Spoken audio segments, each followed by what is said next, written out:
말씀을 가지고 땅을 버리고 하늘을 취하라 라고 하는 제목으로 은혜를 나누려고 합니다. 어떤 분이 성경을 읽다가 열왕기상 17장에 보면 하나님의 말씀을 전하고 시냇가에 숨어있는 이 엘리야에게 하나님께서 까마귀를 보내서 먹게 하는 그런 장면이 있습니다. 이 말씀을 읽고 감동을 받고 도전을 받은 거예요. 그래서 이분이 이제는 하나님이 주시는 걸로만 먹겠다, 그렇게 마음을 먹고 열심히 기도하다가 굶어 죽었대요. 그래서 이분이 하나님 앞에 서서 하나님 앞에 만나가지고 원망을 하고 따졌어요. 하나님, 내가 말씀으로 살고 말씀으로 기도하다가 굶어 죽었습니다. 이럴 수가 있습니까? 엘리야처럼 까마귀를 통해서라도 먹여 살려야 간정이 되고 또 도전이 되고 힘이 되어서 더 주의 일을 하지, 굶어 죽다니요, 너무 억울합니다. 막 따졌더니만 하나님께서 그러셨대요. 너는 왜 엘리야만 보고 까마귀는 보지 않냐, 그러더라는 거예요. 뭐냐 하면 사람들의 성경을 읽을 때 내가 좋아하는 그런 내용만 받아들이고 내가 관심이 없든지 별로 안 좋아하는 것은 생각을 안 해요. 성경을 보면 하나님께서 까마귀들에게 명하자, 엘리야에게 먹을 것을 공급하게 했다, 이런 내용이 나오거든요. 까마귀들도 하나님의 말씀에 순종하는데, 그런 순종하는 모든 삼라만상을 지배하고 통제하시고 통치하시는 하나님의 능력 권세를 믿기보다는 그저 엘리야처럼 가만히 있으면 하나님이 먹이시고 입히시고 또 하나님이 인도하시겠지라고 하는, 그냥 우리 중심에 이렇게 사는 게 편하겠다, 좋겠다라고 하는 그런 것만 보고 그것을 믿고 또 그렇게 사는 것이 믿음 생활이다라고 생각을 한다는 거죠. 중요한 것은 뭐냐 하면 하나님의 마음입니다.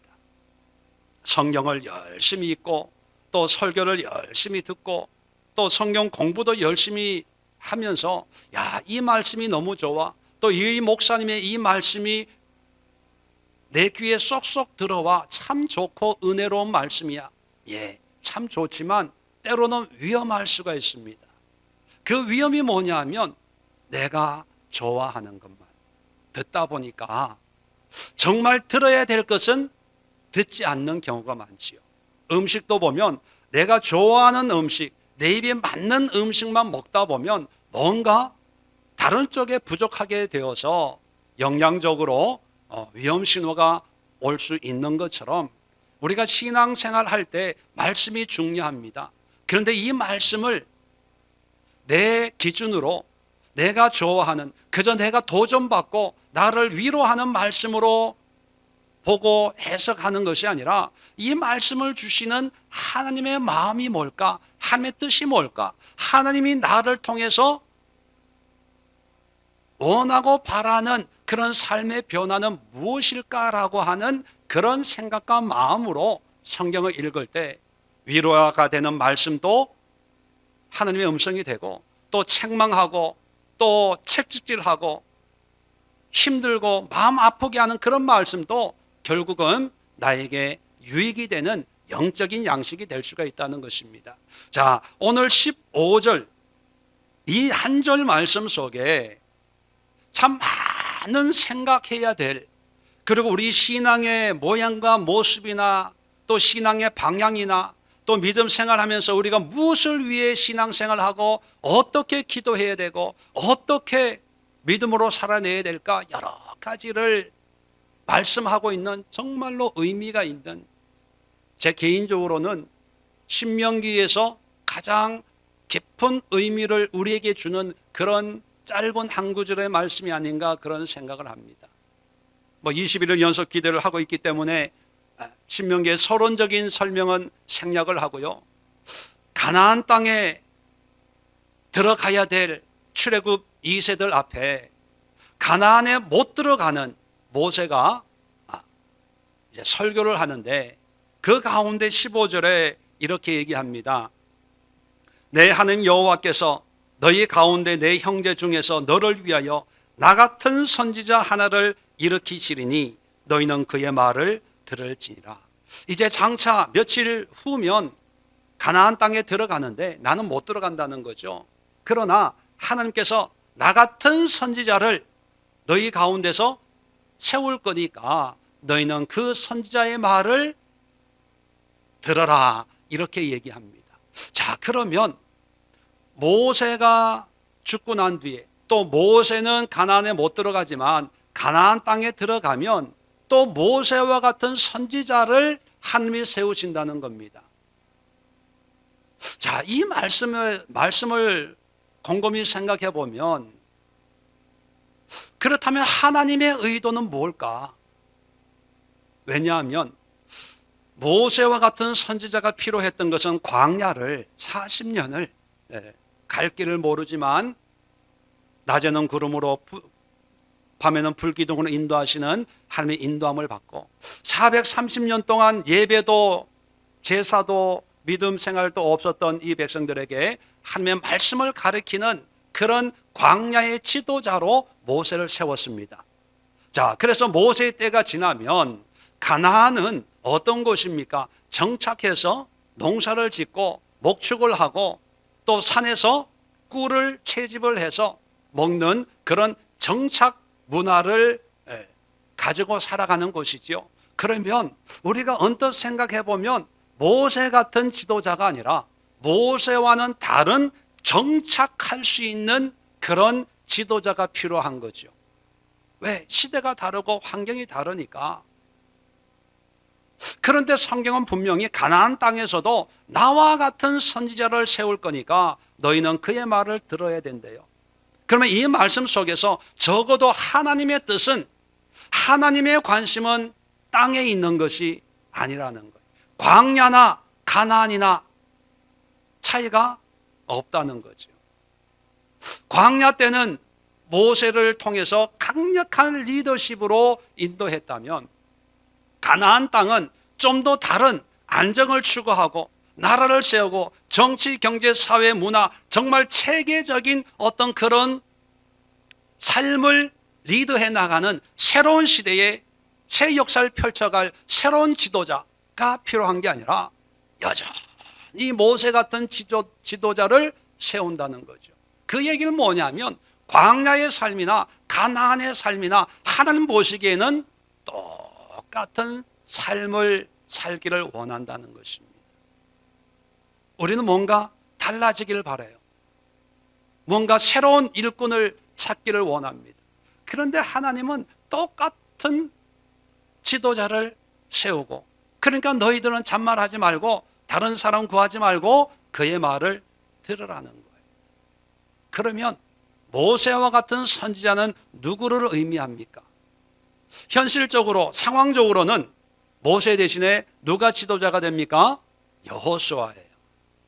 그런데 성경은 여호수아를 모세 같은 선지자다라고 이야기를 하고 있지를 않아요. 더 놀라운 것은 모세 이후에 가나안 땅에서 많은 선지자들이 있었습니다. 엘리야나 엘리사나 또 에스겔이나 많은 말라기 선지자 같은 그런 구약에 많은 선지자들이 있었지만 신약 시대에 오면 신약 시대의 유대인들은 여전히 모세 같은 선지자를 기대하고 있었다는 겁니다. 그렇다면 적어도 유대인들은 모세 시대부터 예수님 당시 초대교회 신약 시대까지 얼추 1500년의 시간이 지났거든요. 1500년의 시간 동안 모세 같은 선지자를 기다리고 있었다는 거예요. 이것이 성경에 기록이 되어 있습니다. 자, 요한복음 1장을 한번 열어봅시다. 자, 요한복음 1장에는 세례 요한이 광야에서 회개를 선포하는 그런 사역을 우리에게 보여주고 있습니다. 많은 사람들이 세례 요한을 믿고 광야로 가서 죄사함의 세례를 받을 때 예루살렘에 있던 제사장들이 사람을 보내요. 19절에 보면 유대인들이 예루살렘에서 제사장들과 레위인들을 요한에게 보내어 내가 누구냐 물을 때에 요한의 증언이 이러하니라. 자, 요한의 정체, 너무 사람들이 좋아하니까 센세이션을 일으키고 있는 사람이니까 이 사람의 정체가 무엇인지 조사를 하러 조사단을 파견을 합니다. 자, 21절에 보면 이 조사단이 이렇게 묻습니다. 또 묻되 그러면 누구냐? 내가 엘리야냐? 이르되 나는 아니라. 또 묻되 내가 그 선지자냐? 대답하되 아니라. 자, 여기에 그 선지자. 자, 그 선지자라고 했는데 요한은 아니다라고 대답을 해요. 자, 그러면 여러분 영어로 보면 a prophet, 선지자가 prophet이라고 표현하는데 a prophet이라고 하면 그냥 선지자 중에 하나, 일반적으로 하나님의 말씀을 대언하는 그런 선지자의 의미입니다. 그런데 여기에 보면 그 선지자예요. 영어로 the prophet, 정관사가 붙어 있어요. 그 선지자, 어떤 지시하고 있는 그런 특정한 선지자라는 거예요. 그러니까 예수님 당시에도 그 선지자 하면 유대인들은 다 알아요. 일반적인 선지자가 아니라 바로 어떤 누구를 특별하게 지칭하고 있음을 압니다. 그 선지자가 누구냐 하면 모세와 같은 선지자를 의미하는 거예요. 그래서 그 선지자라냐 물어봐요. 그러니까 요한 또 나는 그 선지자, 다시 말하면 모세와 같은 선지자는 아니야 라고 대답을 합니다. 그렇게 보면 1500년이 지난 신약시대까지도 유대인들은 그 선지자, 모세와 같은 선지자를 기다리고 찾고 있다는 것입니다. 자, 그러다가 예수님이 등장을 해요. 요한복음 6장을 봅시다. 6장을 보면 1절부터 오병이어의 기적에 관한 내용을 자세하게 소개를 해줍니다. 자, 그러다가 14절에 보면 오병이어 기적을 먹고 남은 12바구니를 보고 14절에 보면 그 사람들이 예수께서 행하신 이 표적을 보고 말하되 이는 참으로 세상에 오실 그 선지자라 하더라. 여기도 보면 이분이 참으로 선지자다 이렇게 표현하지 않고 그 선지자라 이렇게 표현을 해요. 그러면 그 선지자는 어떤 선지자를 얘기합니까? 모세와 같은 선지자. 그러니까 일반 유대 백성들에게도 모세와 같은 그런 선지자를 기다리고 있었는데, 그러다가 광야에서 모세를 통해서 만나를 주신 것처럼 광야에 아이의 도시락을 통해서 오병이어의 기적을 일으키는 걸 보고 이 예수가 바로 그 선지자구나 이렇게 고백하게 되었다는 것을 기록하고 있는 것입니다. 그러면 그 선지자란 1500년 뒤에 나타난 예수님을 가리킨다는 거예요. 그래서 예수님이 부활하신 다음에, 그리고 승천하신 다음에 예수님의 제자들이 이제 전도를 하기 시작을 하는 거예요. 자, 전도를 할 때 항상 빠지지 않고 언급했던 것이 바로 모세와 같은 선지자예요. 자, 사도행전 3장을 한번 열어보겠습니다. 베드로가 성전에서 설교를 합니다. 그렇기 때문에 이 설교를 듣는 사람은 주로 유대인들이죠. 구약 율법에 대해서 지식이 많은 사람이에요.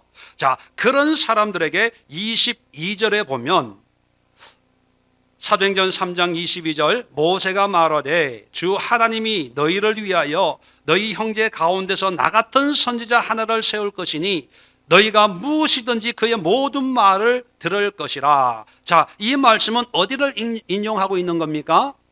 신명기 오늘 본문 18장 15절의 말씀을 인용하고 있는 거예요. 자, 23절에도 누구든지 그 선지의 말을 듣지 아니하는 자는 백성 중에서 멸망을 받으리라. 이 말씀도 신명기 18장에 있는 내용입니다. 자, 그리고 또 24절에 또한 사무엘 때부터 이어 말한 모든 선지자, 사무엘 이하에 있는 모든 일반적인 선지자도 이때를 가르쳐 말하였느니라. 자, 이때는 누구의 때를 얘기하는 걸까요? 예수님의 때를 얘기하는 거예요. 예수님의 때. 다시 말하면 모세가 예언했던 나 같은 선지자가 바로 이 예수님이다. 그리스도 예수다. 이것을 전하는 거예요. 자, 베드로만 전한 것이 아니라 사도행전 7장을 오면 스데반 집사가 복음을 전하는데 37절에 보면 이스라엘 자손에 대하여 하나님이 너희 형제 가운데서 나 같은 선지자를 세우라 하던 자가 곧 이 모세라. 모세가 나 같은 선지자를 하나님이 세울 거다 이렇게 얘기했다는 거예요. 그러면서 이 선지자가 바로 너희가 죽인 예수다 이렇게 설명을 하는 거예요. 자, 그러면 예수님의 증인들, 사도들, 제자들은 예수님이 바로 모세와 같은 선지자라는 것을 확신하고 믿고 이것을 전하기를 시작을 했던 거예요. 그러니까 예수님이 우리의 지도자, 모세처럼 우리가 따라야 될 지도자요, 하나님의 말씀을 대언하는 그런 선지자다. 그렇게 예수님의 신분을, 예수님의 역할을 전하기를 시작을 했던 것입니다.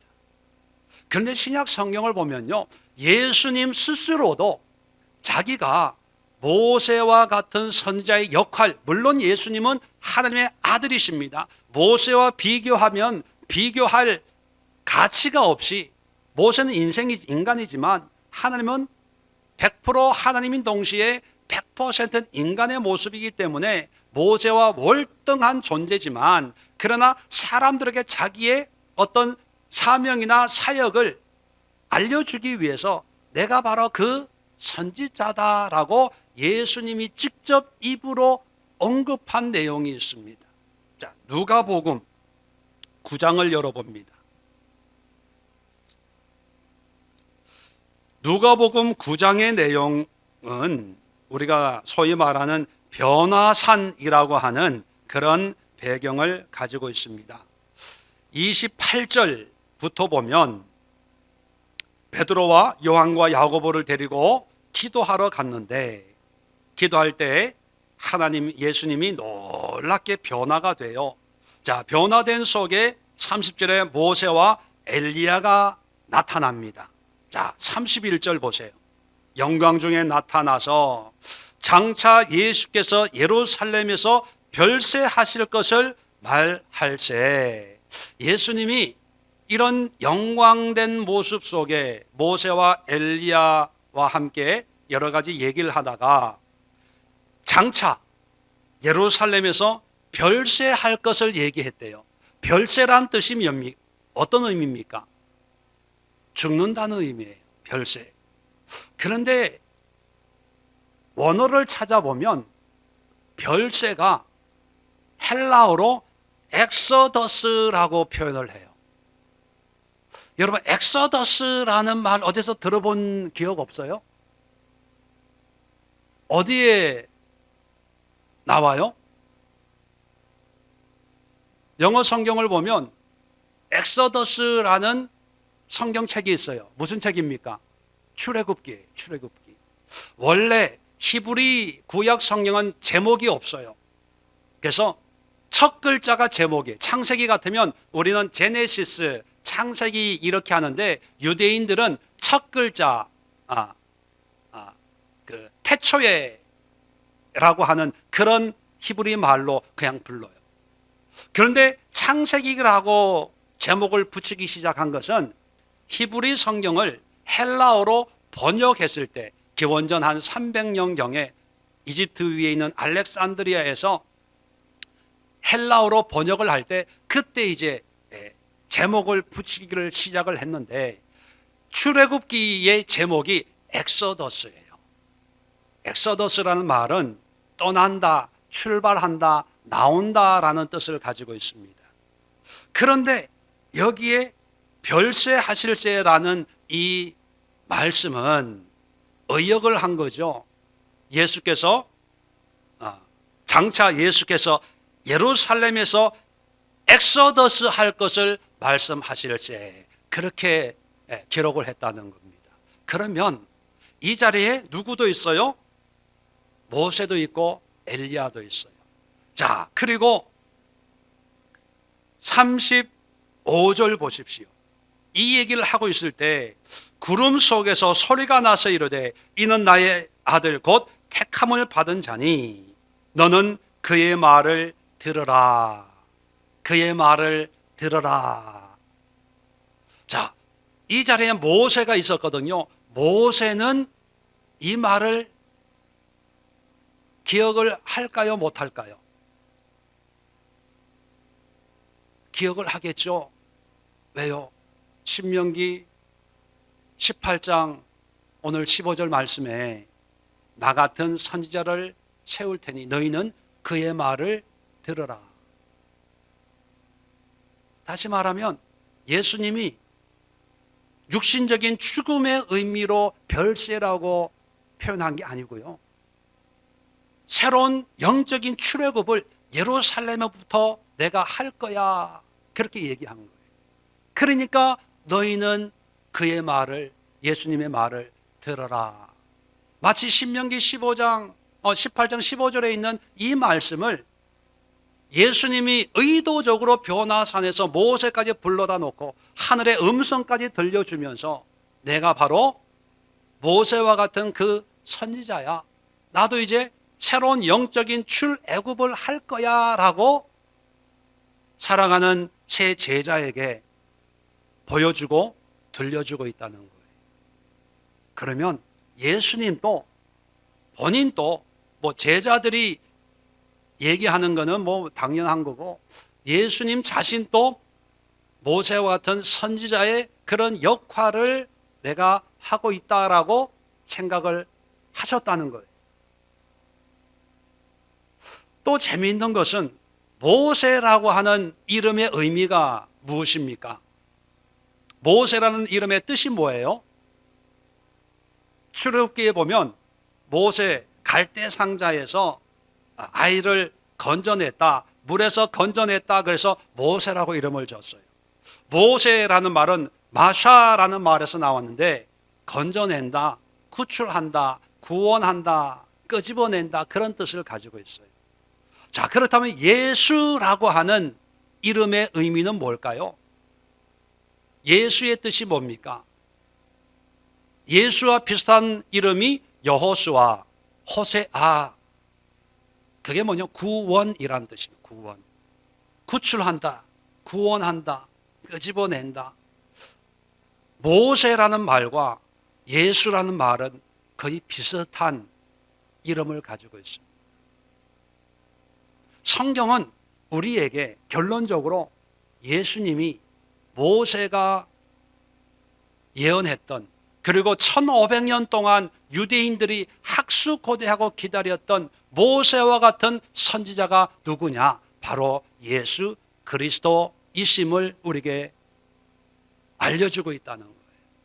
자, 그렇다면 오늘 성경 본문으로 돌아가서 이 예수를 우리가 어떻게 하라고요? 그의 말을 들을지니라. 들어야 된다는 거예요. 그러면 듣는다는 이 의미를 우리는 어떻게 이해해야 될까요? 그리고 모세는 들어야 된다라고 하는 이 말을 어떤 마음으로 얘기하고 있을까요? 이게 정말 깊은 영적인 의미를 담고 있다고 생각을 합니다. 신명기 18장 1절로 8절에는 모세가 레위 사람 제사장과 레위의 온 지파, 레위 지파에 대한 그런 내용을 설명하고 있어요. 1절에 보니까 레위 온 지파는 이스라엘 중에 분깃이 없고 기업도 없을지니, 자, 분깃도 없고 기업도 없다는 것은 가나안 땅에 들어가면 땅을 분할받을 자격이 없다는 거예요.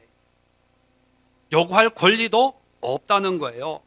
그들은 여호와의 화제물과 그 기업을 먹을 것이라.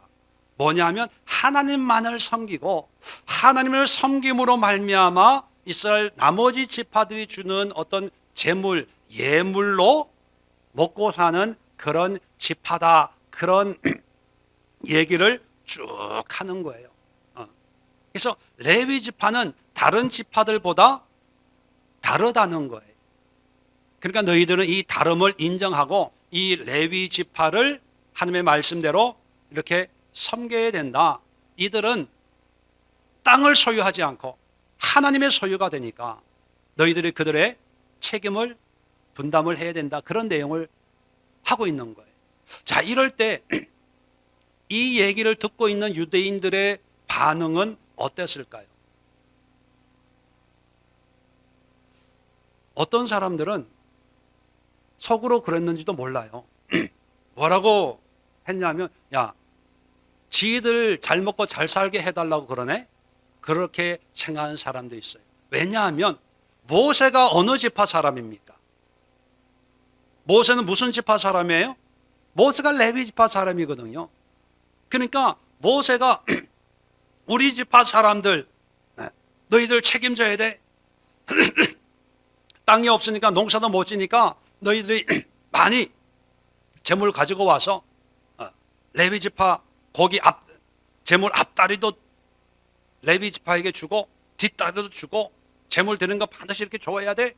그렇게 얘기하고 있으니까 사람들은 좀 별로 안 좋게 생각하는 사람들은 지들 손 하나 까딱 안 하고 성전에서 일만 하고 봉사만 하고 우리는 축자 농사 짓고 땡볕에 일을 하고 열심히 번 그 수확물을 달라고 그러네? 뭐 이렇게 생각하는 사람들도 없지 않아 있었겠죠. 그죠? 그런데 적어도 모세나 이 말씀을 듣는 다른 사람들은요, 그렇게 생각할 수가 없는 그런 상황입니다. 왜냐하면 모세는요, 너무나 잘 알아요. 왜? 레위 지파 사람이니까. 그런데 이 레위 지파는 원래 하나님의 축복을 받는 것이 아니라 저주를 받은 지파예요. 자, 창세기 49장을 열어봅니다. 창세기 49장 보면 야곱이 12아들을 축복하는 장면이 나와요. 자, 그 축복하는 장면 가운데 5절입니다. 49장 5절. 시므온과 레위는 형제요. 자, 형제라고 하는 것은 레아의 딸이에요. 레아의 아들인데, 자, 그들의 칼은 폭력의 도구로다. 내 호나 그들의 모에 상관하지 말지어다. 내 영광아 그들의 집회에 참여하지 말지어다. 그들이 그들의 분노대로 사람을 죽이고 그의 혈기대로 소의 발목 힘줄을 끊었음이로다. 그 노여움이 혹독하니 저주를 받을 것이요 분기가 맹렬하니 저주를 받을 것이라. 내가 그들을 야곱 중에서 나누며 이스라엘 중에서 흩으리로다. 자, 아버지가 죽으면서 자식들을 축복하는데 시므온과 레위에게는 축복을 해요, 저주를 해요? 저주를 해요. 아니, 이 당시에는 아버지의 축복은 곧 하나님의 축복이거든요. 그런데 하나님이 왜 이 두 아들에게는 저주를 할까? 이유가 있습니다. 저주의 이유가 창세기 34장에 보면 자세히 나오는데, 세겜성이라고 하는 곳에 이 가족이 살고 있을 때 세겜성 성주가 시므온과 레위의 여동생이 디나라고 하는 딸이 있는데, 이 딸을 너무 사랑해가지고 겁탈을 한 거예요. 겁탈하고 나서 이제 와서 이렇게 이야기합니다. 내가 이 디나를 너무 사랑하니까 나에게 아내로 주십시오. 우리가 사돈을 맺읍시다. 이렇게 이야기를 합니다. 그럴 때 이 사람들이 뭐라고 얘기하냐 하면 복수하려고 거짓말로 좋습니다. 그런데 한 가지 조건이 있으면 우리는 하나님을 믿는 성민이기 때문에 당신들도 하나님을 믿는다고 신앙 고백을 해야 우리의 형제가 될 수 있고 사돈이 될 수가 있으니까 신앙 고백을 하려면 우리는 할례를 하는데 이 성에 있는 모든 남자들이 할례를 하겠다고 하면 사돈을 맺겠습니다. 그랬더니만 세겜 사람들이 다 할례를 하겠다는 거예요. 자, 그래서 할례를 시켜놓고 나서 몰래 가서 시므온과 레위가 남자들을 다 죽여버리는 거예요. 살육을 한 거예요. 이 얘기를 듣고 야곱이 크게 노하면서 큰일 났다. 하나님이 어찌해야 하면 좋습니까? 그랬을 때 하나님께서 빨리 베델로 피신을 해라. 그래서 이 화를 면한 적이 있거든요. 하나님을 믿는 그런 화친을 청하면 받아줘야 되거든요. 아무리 이방인이어도 믿음을 고백하면 출애굽할 때도 이방인들하고 같이 출애굽을 했거든요. 그런데 복수를 하는 거예요. 이것 때문에 시므온과 레위는 저주를 받아요. 그래서 모세는 자기 지파가 하나님의 저주받은 지파라는 것을 너무나 잘 알고 있습니다. 자, 그런데 모세가 가나안 땅에 들어가기 전에 마지막 설교를 하고 각 지파를 축복을 하는데, 자, 신명기 34장을 한번 열어봅시다. 33장. 33장을 보면 레위 자기 지파에 대해서 어떻게 축복을 하냐 하면 33장 8절에 레위에 대하여는 일러스되 주의 둠밈과 우림이 주의 경건한 자에게 있도다. 둠밈 우림이라고 하는 것은 뭔지는 구체적으로 모르지만 학자들이 하나님의 뜻을 묻는 무언가가 아닐까라고 그냥 추측을 합니다. 그래서 둠밈 우림이라고 하는 것은 하나님과 친밀한 교제를 하는 어떤 무엇이에요. 자, 그것이 주의 경건한 자에게 있도다. 레위를 향해서 주의 경건한 자 이렇게 표현하는 거예요. 주께서 그를 마사에서 시험하시고 무리바 물가에서 그와 다투셨도다. 그는 그의 부모에 대하여 이르기를 내가 그들을 보지 못하였다 하며 그의 형제들을 인정하지 아니하며 그의 자녀를 알지 아니한 것은, 자, 레위에 대해서요, 부모를 보지 못하고 형제를 인정하지 않고 자녀를 알지 아니한 것, 언뜻 보면 부모 형제를 모르는 아주 이 배은망덕한 불효막급한 그런 사람처럼 얘기되고 있어요. 그런데 그것이 아니고 이렇게 한 것은 주의 말씀을 준행하고 주의 언약을 지킴으로 말미암음이로다. 뭐예요? 주의 언약을 지키고 말씀대로 살기 위해서 부모도 안 보고 형제도 알지 않고 자식까지도 중요하게 여기지 아니할 정도였다는 거예요. 그럼 믿음이 좋다는 거예요? 안 좋다는 거예요? 믿음이 참 좋다는 거예요. 자, 10절입니다. 주의 법도를 야곱에게 주의 율법을 이스라엘에게 가르치며 주 앞에 분향하고 온전한 번제를 주의 제단에 드리려다. 자, 말씀을 가르치고 예배를, 온전한 예배를 드리는 그런 사람들이라는 거예요. 그래서 11절에요. 여호와여 그의 재산을 풍족하게 하시고 그의 손의 일을 받으소서. 그를 대적하여 일어나는 자와 미워하는 자의 허리를 꺾으사 다시 일어나지 못하게 하옵소서. 축복받았어요? 저주받았어요? 축복받았어요. 여러분, 야곱 시대와 모세 시대는 얼추 한 500년의 기간이 있습니다. 500년 전에는 끔찍한 저주를 받았어요. 저주를. 500년이 지난 뒤에는 축복을 받았어요. 엄청난 축복을 받았어요. 그래서 땅을 기업으로 누리는 지파가 아니라 땅 대신에 뭘 받았어요? 하나님을, 하늘을 기업으로 누리는 그런 복을 받은 거예요. 이것을 다른 지파는 잘 몰라도 레위 지파에 속한 모세는 너무나 뼈저리게 깨닫는 거거든요. 하나님 앞에 저주 받아야 될 우리가 이런 축복을 하나님이 주시는 것으로 먹을 수 있는, 그것도 영원히 하나님을 섬기는 제사장의 복을 누리게 됐다는 게, 이게 믿기질 않는 거예요. 그냥 야곱에게 축복받은 지파가 그런 축복받았다, 뭐 유다 지파가 그랬다 그러면 유다 지파니까 이럴 수 있지만, 이것은 저주받았거든요. 또 어떤 분은 그래요. 그냥 하나님이 택한 게 아닐까. 그럴 수도 있어요. 그런데 여러분, 분명히 창세기에는 시므온과 레위가 똑같이 저주를 받았어요. 그죠?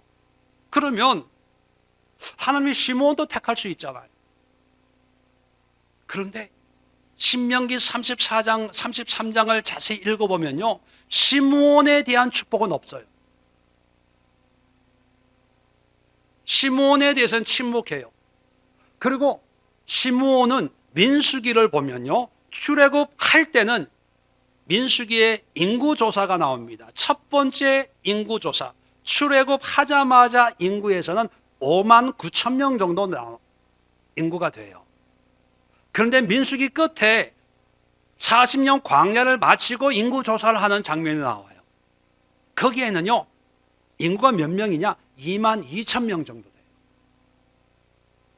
근 4만 명 가량이 광야에서 40년 동안 죽어요. 그리고 모세의 축복에 언급도 없어요. 그런데 똑같이 저주를 받은 이 레위 지파는 축복을, 그것도 이 땅, 유한한 이 땅의 축복이 아니라 영원한 하나님의 기업이 되는 그런 복을 누리게 된다는 거예요. 왜 그럴까? 우리는 잘 몰라도요, 모세는 너무나 잘 알고 있는 거예요. 자, 출애굽기 33장으로 다시 한번 또 돌아갑니다. 출애굽기 33장을 보면, 자, 33장의 내용은요, 32장을 봅니다. 32장. 죄송합니다. 32장은요, 금송아지 사건이에요. 금송아지 사건. 이 금송아지 사건을 해결하는데, 자, 26절 보십시오. 이에 모세가 진문에 서서 이르되 누구든지 여호와의 편에 있는 자는 내게로 나오라. 자, 금송아지를 만든 이스라엘 민족을 하나님이 심판을 하는 거예요. 심판을 하는데 모세가 얘기합니다. 누구든지 하나님 편에 있는 자는 여기 붙어라 하면서 엄지손가락을 치켜 세우고 있어요. 그러니까 누가 나왔어요? 레위 자손이 다 모여 나는 여기에 붙겠습니다, 하나님 편에 붙겠습니다 했어요. 자, 그랬더니만 27절에 모세가 그들에게 이르되, 레위 지파에게 이렇게 얘기합니다. 이스라엘의 하나님 여호와께서 이렇게 말씀하시기를 너희는 각각 허리에 칼을 차고 진 이 문에서 저 문까지 왕래하며 각 사람이 그 형제를, 각 사람이 자기의 친구를, 각 사람이 자기의 이웃을 죽이라 하셨느니라. 아니, 여호와의 편에 서겠습니다는 누구나 할 수 있어요. 그죠? 그걸로 끝나면 좋은데, 한 걸음 더 나아가서 이제는 칼을 차고 이 백성들을 죽이라, 부모, 형제를, 친구를 죽이라는 거예요. 아니, 조금 전까지만 해도 친구가 같이 놀았어요. 동기였어요. 동창이었어요. 가장 친한 친구들이었어요. 그런데 죽이래요. 죽이기 쉬워요? 어려워요? 어렵죠. 그런데 레위 지파는 죽였어요. 자, 28절 보세요. 레위 자손이 모세의 말대로 행하며 이날의 백성 중에 3,000명 가량이 죽임을 당하니라. 참 힘든 그런 순종을 했어요. 자, 그러고 나서 모세가 뭐라고 얘기하냐면 29절에 모세가 이르되 각 사람이 자기 아들과 자기 형제를 쳤으니 오늘 여호와께 헌신하게 되었느니라. 그가 오늘 너에게 복을 내리시리라. 이것을 하나님 앞에 헌신했다, 그렇게 표현하고 있어요. 다시 말하면 레위 지파는 저주 받았지만, 그러나 하나님 앞에 헌신했더니만 하나님의 축복이 임했어요. 자, 이것도 한 번 운 좋게 한 번 했더니만 하나님의 축복이 임했다, 이것이 아니라 민수기 25장을 열어봅시다. 민수기 25장. 금송아지 사건은 출애굽하고 한 달 뒤에 일어난 일이라면 민수기 25장은 40년이 지난 뒤에 광야 생활 거의 끝난 뒤에 일어난 일이에요. 자, 이때 어떤 일이 있었냐면 25장 1절에 이스라엘이 시딤에 머물러 있더니 그 백성이 모압 여자들과 음행하기를 시작하니라. 자, 광야 40년을 다 살고 모압 땅에 왔더니만 모압 여자들이 너무 이쁜 거예요. 광야에 무슨 패션이 있겠어요? 무슨 유행이 있겠어요? 그런데 모압 땅에 오니까 와, 정말 다들 그냥 멋있고 이쁘고 화장하고 옷 멋있게 입고 있으니까 눈이 확 돌아가 가지고 다 연애하기 바쁜 거예요. 그래서 이방 사람들이 섬기던 우상을 따라 섬기기를 시작을 하는 거예요. 자, 그래서 5절 보세요. 모세가 이스라엘 재판관들에게 이르되 너희는 각각 바알 부올에게 가담한 사람들을 죽이라. 바알 부올, 이 모압 사람들이 섬기는 우상이거든요. 여기에 가담하는 사람들을 죽이라. 그런데 이 사람들이 죽여요, 안 죽여요? 안 죽이는 거예요. 왜? 자기들도 그렇게 살고 있고 또 형제 자매들이니까 죽이기를 않는 거예요. 그러니까 연병이 일어나요. 전염병이 임해가지고 전염병에 사람들이 죽어가는 거예요. 자, 그때 6절을 보면 이스라엘 자손의 온 회중이 회문에 올 때 이스라엘 자손 한 사람이 모세와 온 회중의 눈앞에 미디안의 한 여인을 데리고 그 형제에게로 온지라. 자, 이러고 있는데 어떤 사람이 정신없이 또 이방 여자를 하나 데리고 자기 집에, 형제의 집에 온 거예요.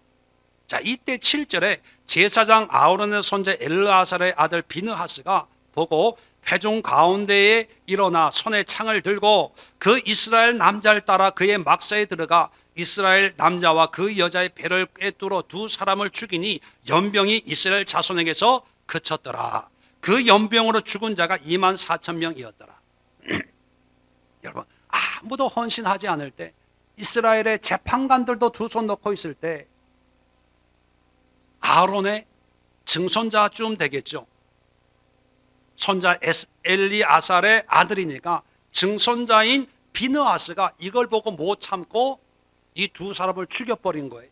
자, 그때 10절에 여호와께서 모세에게 말씀을 합니다. 11절에 제사장 아론의 손자 엘르아살의 아들 비느하스가 내 질투심으로 질투하여 이스라엘 자손 중에서 내 노를 돌이켜서 내 질투심으로 그들을 소멸하지 않게 하였도다. 그러므로 말하라. 내가 그에게 내 평화의 언약을 주리니 그와 그의 후손에게 영원한 제사장 직분의 언약이라. 그가 그의 하나님을 위하여 질투하여 이스라엘 자손을 속죄하였음이니라. 여러분, 한 번 헌신했들만 되는 게 아니라 이런 아무도 헌신하지 않을 때 비느하스가 하나님의 뜻을 이루었을 때 하나님께서 축복하시고 언약을 맺었습니다. 그런데 또 성경은 14절 15절에는 이때 비느하스가 죽인 사람이 누구인가를 우리에게 별로 소용이 없을 것 같은데도 설명을 해줘요. 14절 보세요. 죽임을 당한 이스라엘 남자 곧 미디안 여인과 함께 죽임을 당한 자의 이름은 시므리니 살루의 아들이요 시므온인의 조상의 가문 중 한 지도자이며. 지파가 무슨 지파 사람이라고요? 시므온 지파.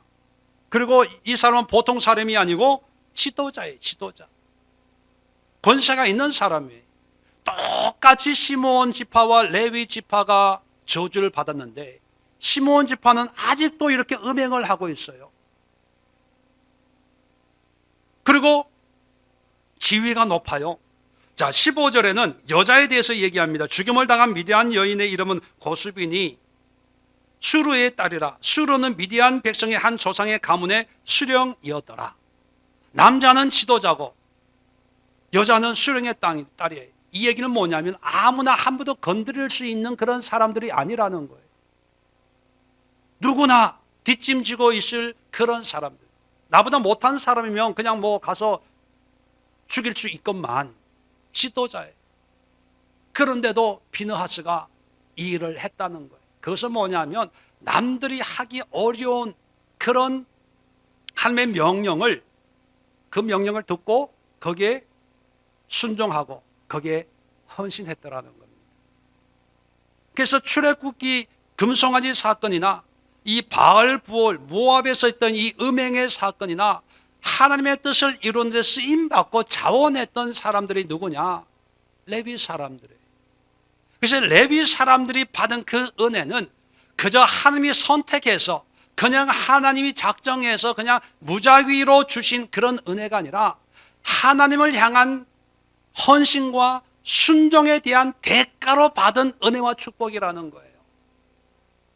그래서 모세는 이런 은혜, 하나님의 말씀, 하나님의 선지자의 말씀을 듣고 거기에 순종하는 것이 어떤 의미라는 것을 누구보다 잘 알고 피부로 깨닫고 느꼈던, 그 듣고 헌신했던 당사자이기 때문에 나와 같은 선지자를 세울 것이니 너희는 그의 말을 들으라 할 때 남다른 감회, 남다른 감동, 남다른 은혜를 가지고 이 말씀을 하는 거예요.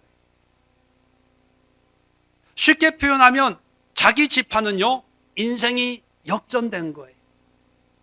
인생의 반전, 아니 인생의 반전이 아니라 자기 가문에 반전 드라마를 썼거든요. 자기도 하나님 앞에 저주 받아서 애굽의 왕자로 살았잖아요. 그런데 하나님의 불꽃 가운데서 부르심 앞에 신발을 벗고 하나님 앞에 헌신했을 때 지도자가 되었거든요. 원래는 그런 삶을 살아낼 수 있는 그런 지파가 아니어서 시므온 지파 보십시오. 지금도 그렇게 음행을 하고 우상 숭배에 빠져 모세의 축복에도 들지 못하는 그런 비참한 멸문지화의 화를 당하고 있는데, 그런데 레위 지파는 민족의 리더가 되어 있죠. 자기 형님의 자녀들은 제사장이 되어 있죠. 자기 친족 권속들은 하나님을 기업으로 삼는 구별된 성별된 하나님의 백성들이 되어 있지요. 하나님, 이것이 웬 은혜입니까? 웬 축복입니까? 하나님의 말씀에 순종했더니만 우리가 이렇게 되었네요. 그런 마음으로 이스라엘 백성들에게 나 같은 선지자를 세울 테니까 너희들은 그의 말을 들어라, 그렇게 말씀하고 있다는 겁니다. 그러면 문제는 이제 우리예요. 우리는 어떻게 믿음의 여정을 걸어가야 될까? 이제 우리는 모세와 같은 선지자가 예수 그리스도인 것을 알게 되었습니다. 그러면 예수님의 말씀을 우리는 듣고 순종을 해요. 예수님이 하나님의 아들이신 것을, 우리의 구주고 메시아신 걸 믿어요. 믿는다고 모든 게 끝날까요? 성경은 분명히 우리에게 얘기합니다. 가나안에 들어갔다고 순례의 여정이 끝나는 게 아니라 여전히 모세 같은 선지자를 통해서 가나안에서 믿음의 순례의 여정을 끊임없이 살아야 된다는 것을. 그렇다면 예수 그리스도도 우리의 인생을, 광야 같은 인생을 인도하는 지도자입니다. 모세와 같은 선지자예요. 우리는 그의 말씀에 순종해야 돼요. 낮에는 구름으로 밤에는 불기둥으로 인도하는 그 예수님의 말씀에 우리는 따라야 돼요. 지난번에도 말씀드린 것 같은데,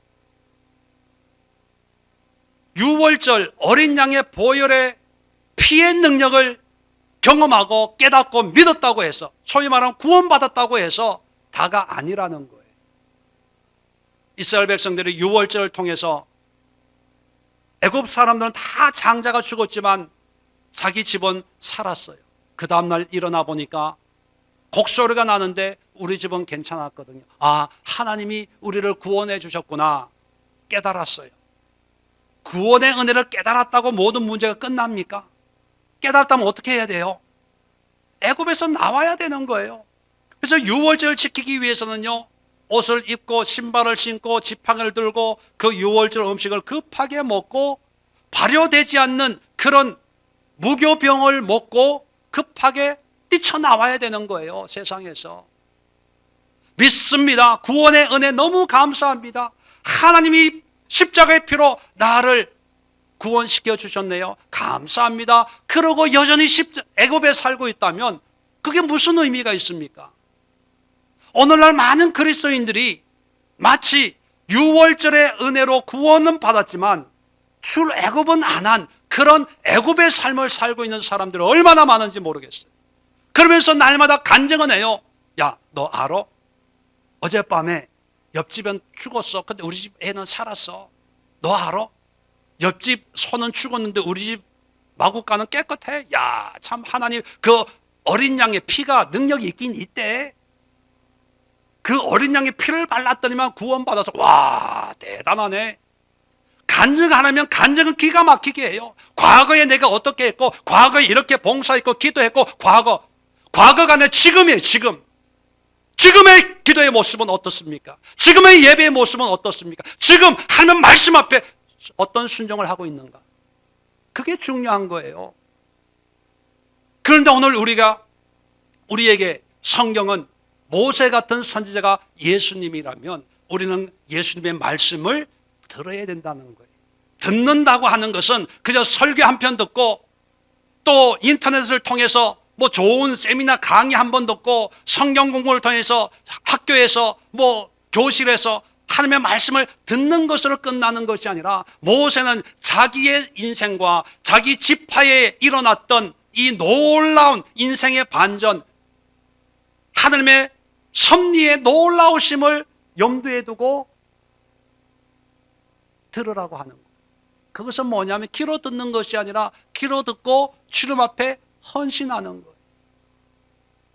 자기의 삶을 맡겨버리는 거예요. 남들이 다 뒷짐지고 있을 때, 금송아지 때문에 하나님의 진노가 임했을 때 여호와께 속한 지파는 나와라 할 때 다 눈치 보고 있었어요. 아마 어깨로 떠밀었는지도 몰라요. 네가 나가, 네가. 야, 얘가 안 나가면 모세가 길어지니까 빨리 끝내자. 네가 나가. 아마 그랬을 거예요. 근데 안 나와요. 그때 저주 받았던 하나님의 저주를 평생 올무로 몽해로 짊어지고 가야 될 그런 레위 지파 사람들이 나온 거예요. 그런데 한 수를 더 써서 죽이래요. 쉽지가 않아요. 그런데도 헌신했어요. 하나님을 위해서, 하나님의 뜻을 위해서, 하나님의 진노를 막기 위해서. 비록 가족이 레위 사람들에게 칼에 맞아 죽었어요. 그러면 그 가족들은 레위 사람들 좋아하겠어요? 당연히 싫어하죠. 그런 관계를 너무나 잘 알고 있으면서도 하나님 앞에 헌신한 거예요. 그럴 때 저주가 끊어지고 하나님의 축복이 회복이 되는 거예요. 한 번으로 끝나는 것이 아니라 또 나중에 시간이 지나서 우상 숭배, 음란의 문제가 있을 때 재판관들도 뒷짐지고 있었어요. 그런데 모세의 말에 순종한 사람이 비느하스. 누구도 함부로 할 수 없는 지체가 높은 사람이 지도자예요. 뒷감당을 어떻게 해야 되지? 걱정할 수 있는 사람이에요. 그런데 하나님의 말씀대로 헌신했더니만 그의 제사장의 지위가 영원히 보장되더라는 것입니다. 그래서 신명기에 오니까 창세기에 저주받은 이 레위 지파는 땅을 기업으로 받는 것이 아니라 하나님을 기업으로 받고 하늘을 기업을 받더라는 거예요. 자, 질문 나갑니다. 땅을 기업으로 받는 게 축복일까요? 레위 지파처럼 하나님을 기업으로 받는 게 축복일까요? 여러분들이 땅을 기업으로 받는 게 축복이라 여길까요? 하나님을 기업으로 받는 걸 축복이라 여길까요? 평소에 여러분의 기도의 제목에 하나님이 이 땅의 문제를 해결해 주시고 이 땅의 열매를 30배, 60배, 100배 맺게 해주세요. 기도할 때가 많아요. 하나님이요, 이 땅에서는 아무것도 송곳 하나 꽂을, 바늘 하나 꽂을 땅이 없어도 하나님이여, 나는 하나님을 갖기를 원합니다. 하나님이 나의 하나님이 되기를 원합니다. 이렇게 기도할 때가 많아요. 여러분, 땅을 기업으로 받은 지파들은요, 다 사라졌어요. 빼앗겨 버려요. 아수르에게 빼앗기고요, 바벨론에게 빼앗기고요, 로마에게 빼앗기고요. 이제 겨우 1960 몇 년도입니까? 50 몇 년도에 이스라엘이 독립을 해서 이제 독립의 깃발을 꽂고 있지만 전쟁이 끊이지 않아요. 그 땅. 그런데 하나님을 기업으로 받은 자들은요, 이 세상과는 상관없이 하나님이 공급해 주시는 은혜로 살더라는 거예요. 레위 지파에게 모세는 분명히 얘기합니다. 이 땅을 기업으로 받은 게 아니고 하나님을 기업으로 받았으니까 하나님께 다른 지파들은 이제 예배 드리잖아요. 그 예배 드리는 그 모든 물질을 이 레위 지파에게 주는 거예요.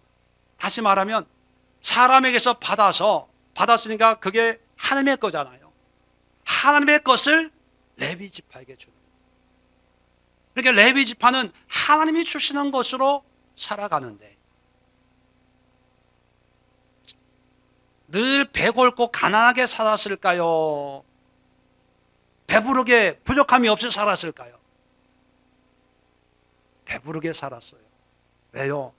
다른 지파들은 열심히 죄를 지어주니까, 늘 죄 지니까 화목제, 속건제물 드리니까 하나님이 공급해 주시는 은혜로 사는 거예요.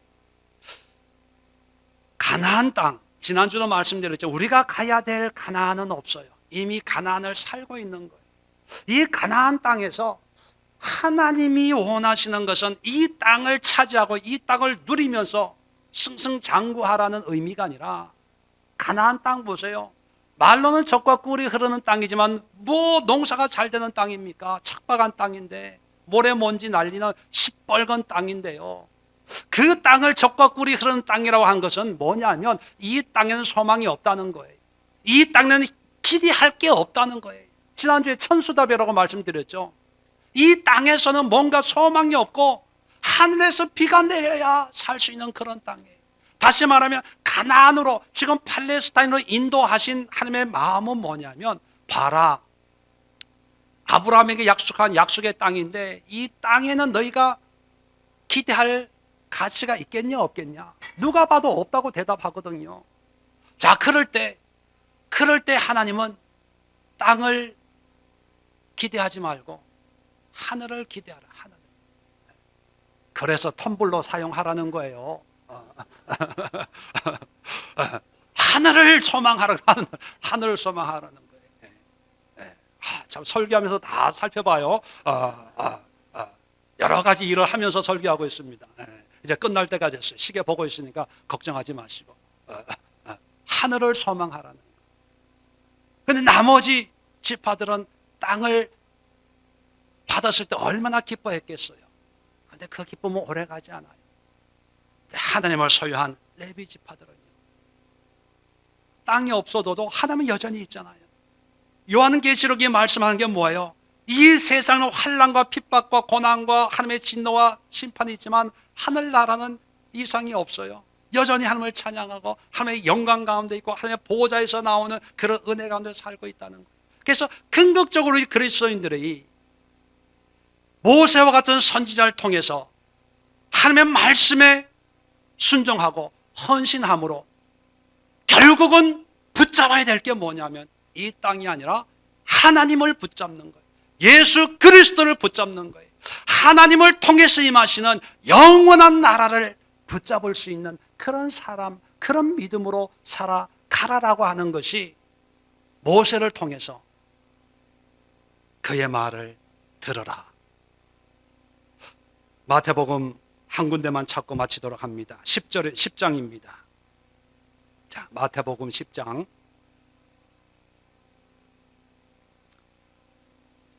34절입니다. 내가 세상에 화평을 주러 온 줄로 생각하지 말라. 화평이 아니요 검을 주러 왔노라. 내가 온 것은 사람이 그 아버지와 딸이 어머니와 며느리가 시어머니와 불화하게 하려 함이니 사람의 원수가 자기 집안 식구리라. 자, 이걸 보면 문자적으로 보면 완전 예수 잘 믿으려면 부모, 자식, 형제도 없는 아주 이상한 사람인 것처럼 이해가 되죠. 그런데 이것을 레위 지파 사람들, 출애굽 32장에 있는 금송아지 사건 앞에 또 비느하스가 지체 높은 사람을 죽이는 그 모습과 연결해 보세요. 이것은 그냥 인간관계 끊으라는 것이 아니라 하나님 앞에 헌신하라는 것. 믿습니다가 아니라 믿는다면 하나님 앞에 하나님을 더 귀하게 여기고 하나님의 영광을 위해서 이렇게 헌신을 하라는 거예요. 37절에 설명을 해줍니다. 오해할까 봐. 아버지나 어머니를 나보다 더 사랑하는 자는 내게 합당하지 아니하고 아들이나 딸을 나보다 더 사랑하는 자도 내게 합당하지 아니하며 또 자기 십자가를 지고 나를 따르지 않는 자도. 자, 여기 보니까 자기 십자가를 우리는 벗으려고 해요. 그런데 하나님은 지고 따르래요. 지고 나를 따르지 않는 자도 내게 합당하지 아니하며 자기 목숨을 얻는 자는 잃을 것이요 나를 위하여 자기 목숨을 잃는 자는 얻으리라. 대가를 지불하라는 거예요. 레위 지파처럼 헌신의 대가를 지불할 때 지금까지 우리의 삶이 저주와 고난과 아픔과 질병과 깜깜한 어둠의 인생이었다 하더라도 하나님 앞에 헌신의 대가를 지불하면 그 모든 것이 반전 역전되어서 하나님의 영원한 하늘을 소유할 수 있는 그런 신앙의 주인공이 될 수 있다는 것입니다. 남은 생에 땅을 버리고 하늘을 가지고 날마다 기뻐할 수 있는 하나님의 일꾼들, 하나님의 남녀종들 될 수 있기를 주의 이름으로 축원을 드립니다. 기도합니다. 좋으신 하나님,